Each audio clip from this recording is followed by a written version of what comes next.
now we're here at the Yeah. I'm drinking the apple juice. My sister is drinking mango. right? Yeah, apple juice. Then me and Ross drinking coffee and tea. Which is basically my What? my father. Ross is your father. Yeah. Some of my teeth came out. This one is wobbling. And it's about to come out. So where are we now? At the Indian eating place. Mexico. In I'm so excited. Kuala Lumpur. Malaysia. We went on a fully at our coach. Go. Okay, see you later, guys.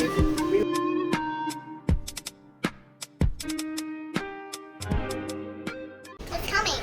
So here's the food Hey, now. this is mine. The curry and mutton biryani.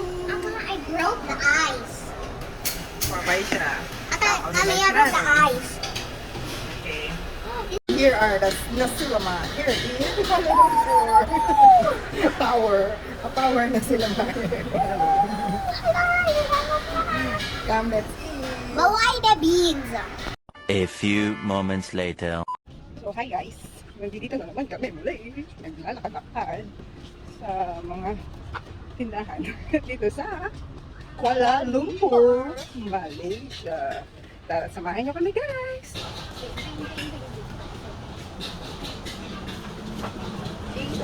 Ito yung si Sarvan, kasama ng kanyang daddy boss. So, eto kami ngayon. Lakad lang lakad. Lakad lang ang lakad. It's about 7:20 p.m. Ito kami ngayon sa Plaza Loyat 2. Loyat. Pero mas.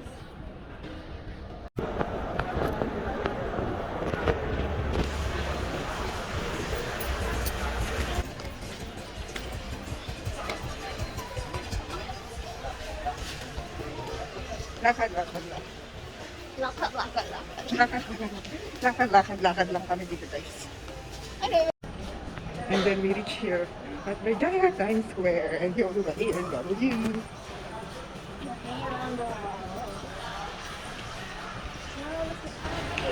There's so many stuff.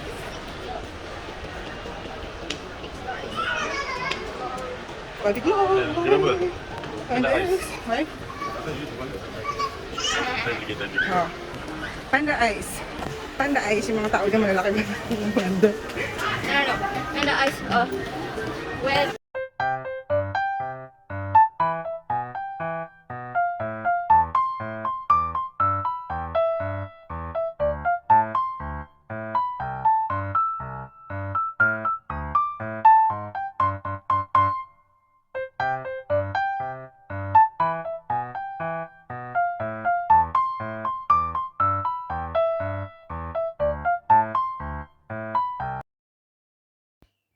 So this is our first day here in Kuala Lumpur, Malaysia, and we decided to go here at Berjaya Times Square.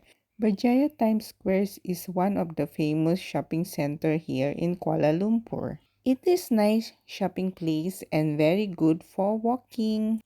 Now we're going to the indoor theme park. As you can see, the theme park here was so big, but it's sad to say that it looks like closed because when the time we went here is around 8 plus or 9 in the evening.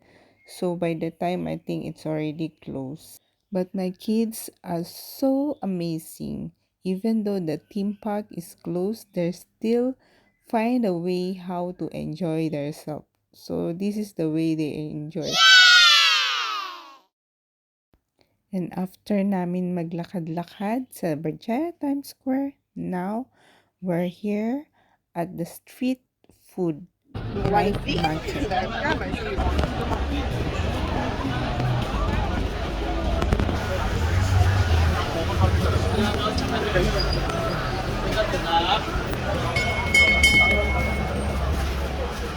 Mr. Bukod Malacca, but you're here in KL. Fried barbecue. How's that?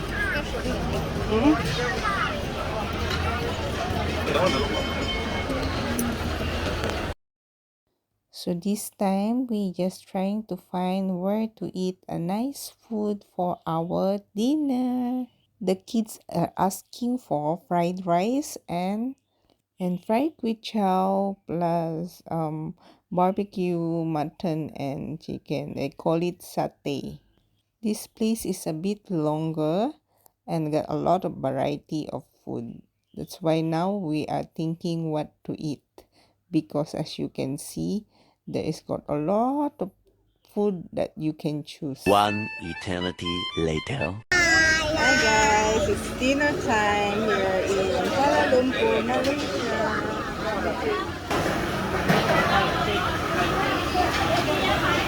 Eating fried rice and